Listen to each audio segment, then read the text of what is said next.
তুমি কি জানো সূরা ফাতিহা পড়ার সময় আল্লাহর সাথে বান্দার কথোপকথনগুলো হয়? হ্যাঁ, জানি।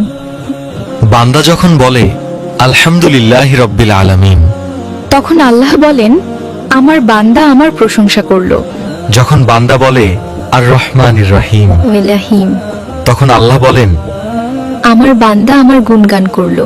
যখন বান্দা বলে মালিকি ইয়াউমিদ্দিন, তখন আল্লাহ বলেন, বান্দা আমার মর্যাদা বর্ণনা করলো।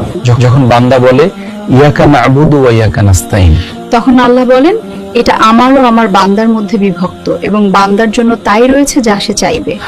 অতঃপর যখন বান্দা বলে ইহদিনাস সিরাতুল মুস্তাকিম সিরাতাল্লাযিনা আন'আমতা আলাইহিম গায়রিল মাগদুবি আলাইহিম ওয়ালাদ-দাল্লিন, তখন আল্লাহ বলেন এসব তো আমার বান্দার জন্য এবং আমার বান্দা যা চাইবে তার জন্য তাই রয়েছে।